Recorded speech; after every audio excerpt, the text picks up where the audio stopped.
പാലക്കാട്ടിൽ നിനക്ക് പിക്നിക്കിന് വരാൻ തോന്നിയോളൂ? എടി നമുക്ക് കുറച്ച് നേച്ചർ വൈബ് പിടിക്കാടി. എടി നിന്റെ പൂവിലിപ്പോ ഒരേ രീതിയിൽ ഇരിക്കുന്നില്ല, അതെന്താടി? ഇതിപ്പോ എല്ലാ പിള്ളേരും ട്രെൻഡായിട്ട് വെക്കുന്നതാ.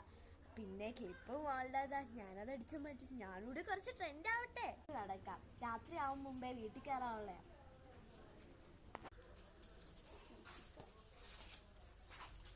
നീ വരുന്നില്ലേ? വരുന്നു. തന്നെയല്ലേ ഇന്നലെ ഞാൻ പഞ്ചസാര എടുക്കാൻ വന്നപ്പം ഇട്ടിരുന്നത്? ഞാനിത് ഇന്നലെ ഇച്ചിരി നേരത്തല്ലേ ഇട്ടുള്ളൂ, അതുകൊണ്ട് എടുത്തോ ഇട്ട് വന്നോടാ. അവളൊക്കെ പറയണ്ട.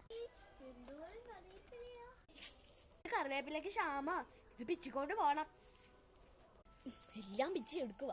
ഇവിടെ പ്രേതമൊക്കെ ഉണ്ടെന്നാ കേൾക്കുന്നത്. ഇവളിതെവിടെ പോയി? പേടിക്കാനോ? ഞാനൊന്നും പേടിച്ചിട്ടില്ല. ഞാൻ ഓട് പോയപ്പോഴേ അവളാണെങ്കിൽ ഇത് എന്തോ ഒരു ശബ്ദം കേട്ടല്ലോ.